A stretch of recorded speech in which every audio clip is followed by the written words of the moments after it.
عبس وتولى أن جاءه الأعمى وما يدريك لعله يزكى أو يذكر فتنفعه الذكرى أما من استغنى فأنت له تصدى وما عليك ألا يزكى وأما من جاءك يسعى وهو يخشى فأنت عنه تلهى كلا إنها تذكرة فمن شاء ذكره في صحف مكرمة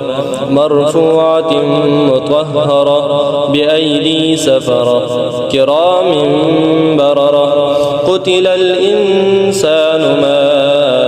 أكفره من أي شيء خلقه من نطفة خلقه فقدره ثم السبيل يسره ثم أماته فأقبره ثم إذا شاء أنشره كلا لما يقض ما أمره فلينظر الإنسان إلى طعامه أنا صببنا الماء صبا ثم شققنا الأرض شقا فأنبتنا فيها حبا وعنبا وقضبا وزيتونا ونخلا وحدائق غلبا وفاكهة وأبا متاعا لكم ولأنعامكم فإذا جاءت الصاخة يوم يفر المرء من أخيه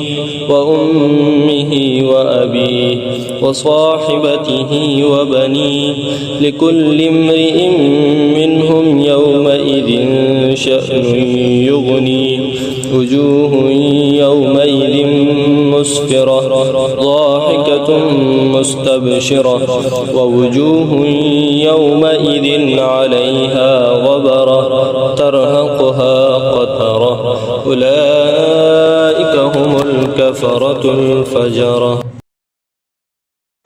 أعوذ بالله من الشيطان الرجيم بسم الله الرحمن الرحيم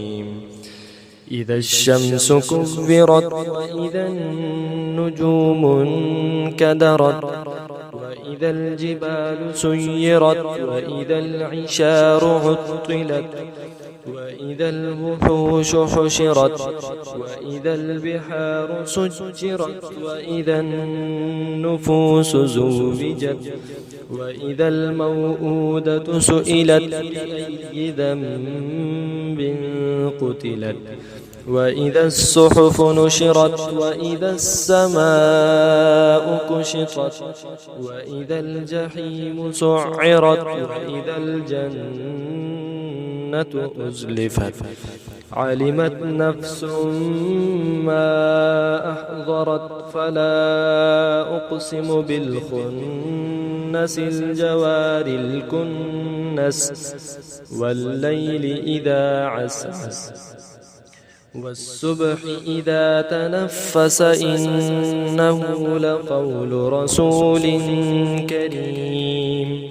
ذي قوة عند ذي العرش مكين مطاع ثم أمين وما صاحبكم بمجنون